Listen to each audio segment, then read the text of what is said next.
This version of the Tacoma is cheaper than dirt cheap. I'll include a link to the Toyota Murray's website in the description down below. They're providing us with the truck. I'll also include a link to my car buying guide. Let's get into it.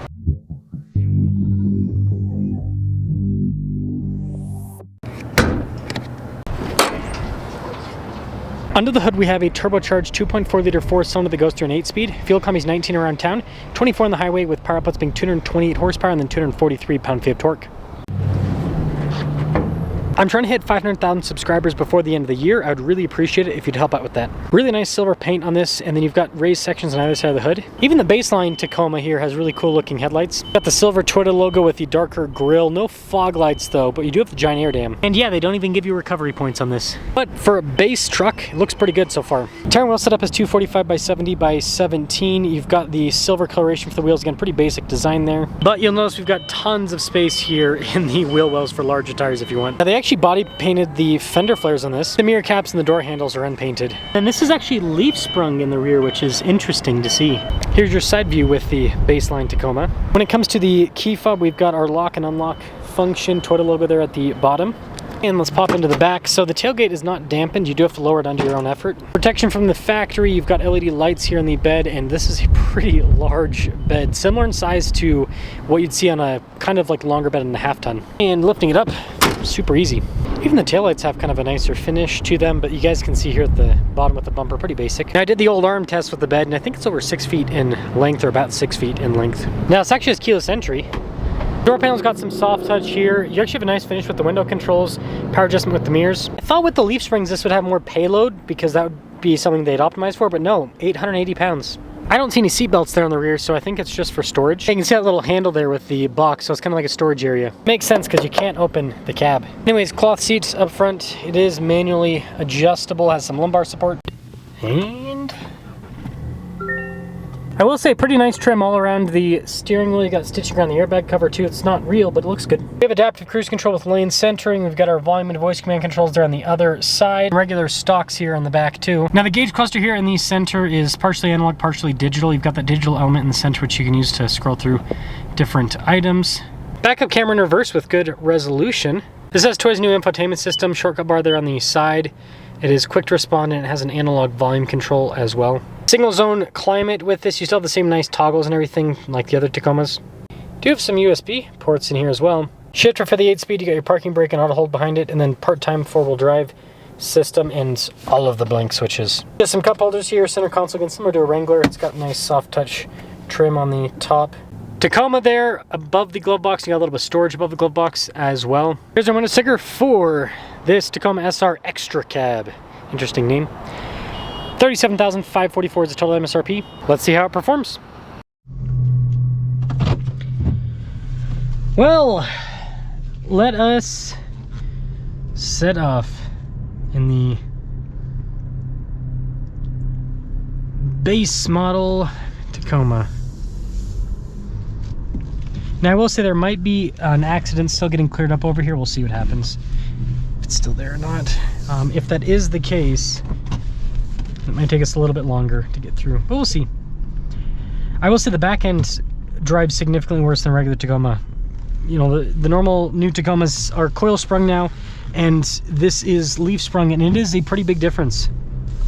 Like, this goes like that more, whereas regular Tacoma just kind of soaks it up nicely.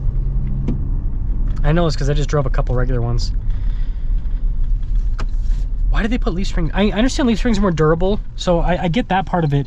But they should have, like, if it had more payload, that would be much more appealing. Yep, this is what I'm talking about. It looks like they're still cleaning it up. So, get over here to the side. The seats are comfortable in this. The power seems adequate so far, surprisingly. Believe it or not. I do feel a little bit of a deficit compared to the regular Tacoma. Not horrible, but it is noticeable. I wonder if I can still, I think I can still turn here. Should be able to.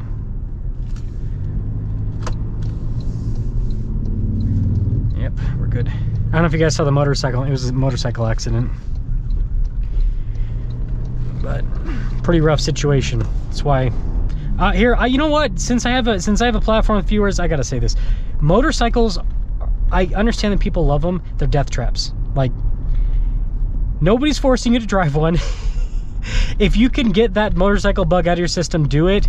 Because the amount I drive all over Utah, and the amount of horrible situations that I see with motorcycles, it's just not worth it. Not worth it.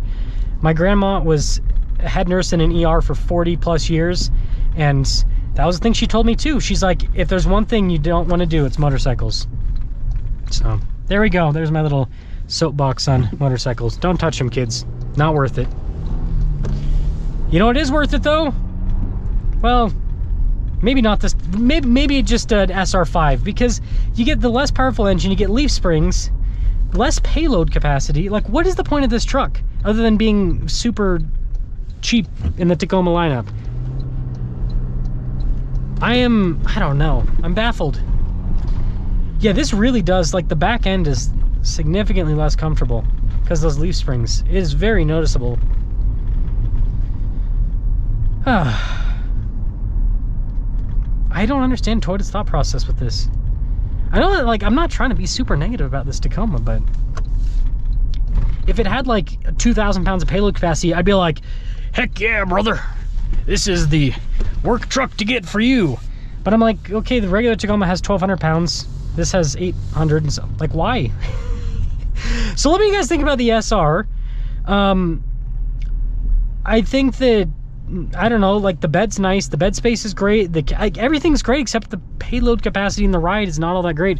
I just don't know. I mean, let me know if you know what Toyota was thinking with this, like why they decided to go with leaf springs instead of coil sprung and end up with a truck that has significantly lower payload capacity. Sorry, I gotta look up so I don't hit this other truck. Significantly lower towing capacity compared to a regular Tacoma, because I don't know, I'm kind of at a loss. And also, I will say, the synthetics, whatever this trim is, it's like plasticky stuff. It's not the same trim as you get in like a, I know it looks the same as other Tacomas. This is not the same trim though. It actually feels pretty nice, and I think this would probably hold up pretty well over time. So this ain't it, folks. Get an SR5.